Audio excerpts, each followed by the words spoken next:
Welcome to Storied Audio. I used to think heartbreak made a sound, something sharp, something dramatic, something that split the world in two. But when I found out my boyfriend was cheating, it wasn't loud at all. It was quiet. Too quiet. I confronted him with the messages I'd seen on his phone.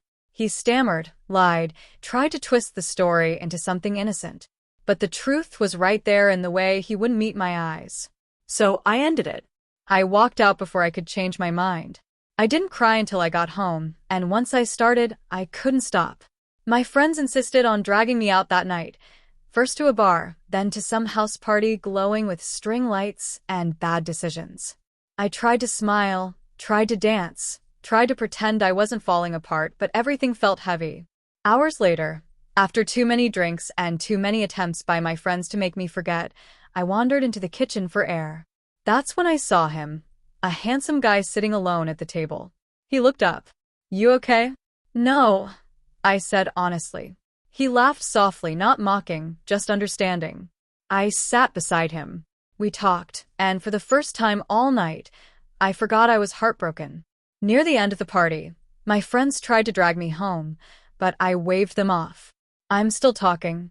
He gave them his number and promised to get me home safely. And he did. Gently, patiently, even when I leaned in and kissed him. He kissed me back for a moment, then pulled away. "You're too drunk," he whispered. "Let's get you to bed." He slept on the sofa. When I woke up, he was gone, but he left a note telling me to take it easy. I didn't expect to see him again. I definitely didn't expect him to walk into my office the next morning as the new CEO. At lunch, he found me sitting alone, poking at a salad I didn't want. "Rough morning?" he asked. I nearly choked. I'm so sorry about last night. "I shouldn't have kissed you." He leaned against the table, arms crossed, eyes warm. "I didn't mind. I'd just like to try it again when you're not drinking." My heart fluttered, traitorous, reckless. "Okay," I whispered. We started small. Coffee in the mornings. Lunches that lasted longer than they should. Conversations that felt like exhaling after holding my breath for years. He wasn't what I expected from a CEO. He was grounded, funny, a little shy sometimes, which made him even more attractive. One morning, he brought me a latte with a heart drawn in the foam. "You're in a good mood," I teased. "I'm having coffee with someone I like," he said simply. I nearly melted. My friends were obsessed. Every time we hung out, they grilled me for updates. "So, what's he like?" Maya asked. "He listens," I said. "Like, really listens." They exchanged looks, the kind that said finally. He picked me up one Friday night wearing a casual white shirt that made his eyes look unfairly good. "You look beautiful," he said, and for the first time in a long time, I believed someone meant it. Dinner was perfect. Warm lighting, soft music, the kind of place where time slows down. After dessert, he walked me to my door. "Can I kiss you now?" he asked. I nodded. This time, it wasn't clumsy or desperate. It was slow, gentle, full of promise. The kind of kiss that makes you forget every heartbreak that came before it. Weeks passed, then months. He became part of my life in ways I didn't expect, texting me good morning, sending me memes during meetings, cooking dinner at my place when I worked late. He made me laugh. He made me feel safe. But doubt is a quiet thing. One night, after a long day, he was in my kitchen cooking pasta. "You're stressed," he said. Sit. "I've got you." I sat, watching him move around my kitchen like he belonged there. And that's when the fear hit, sharp and sudden. What if he didn't stay? What if I was just a phase, a distraction, a rebound from his own past? What if I was falling too fast, too hard?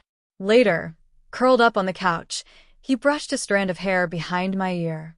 "You deserve someone who shows up for you," he said softly. I swallowed hard. "I'm scared," I admitted.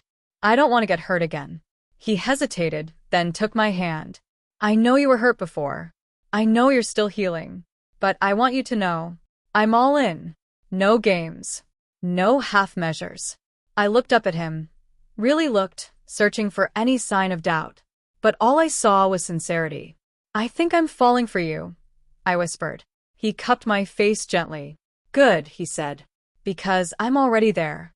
He kissed me, slow and deep, full of everything he couldn't say. Months later, we were inseparable. He'd leave notes in my lunch. I'd bring him coffee during long meetings.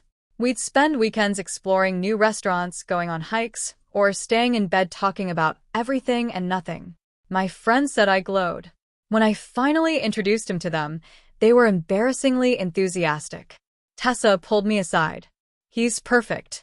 If you don't marry him, I will." "Back off," I laughed. He fit in effortlessly, joking with them, listening to their stories, helping clean up without being asked. At one point, Maya whispered, "He looks at you like you hung the moon." I pretended not to blush. It happened on a rainy evening. We were at his place, curled up on the couch, watching a movie neither of us were paying attention to. I was leaning against him, his arm around me, my fingers tracing circles on his hand. "I'm really glad I met you," he murmured. "Me too." He hesitated. "You know that night at the party? When you walked into the kitchen? I thought you were the most beautiful person I'd ever seen." I laughed. I was drunk and crying. "You were still beautiful." I kissed him. "Thank you for taking care of me that night." "Thank you for letting me," he said. It wasn't dramatic. It wasn't fireworks or grand gestures. It was a quiet Sunday morning. I woke up to the smell of pancakes. He was in my kitchen, humming off-key, wearing one of my aprons. He turned, saw me, and smiled like I was the best part of his day. "Morning," he said. Sit. "Breakfast is almost ready." And just like that, I knew. I loved him. Not because he was handsome or successful or charming, though he was all of those things. I loved him because he showed up, because he cared, because he made me feel like I mattered, because he chose me every day in 100 small ways. Later that afternoon, as we lounged on the couch, I scrolled back through my messages and found the one I'd sent my friends months ago. "You're not going to believe this." I smiled, because now they did. And so did I. Subscribe for more audio stories.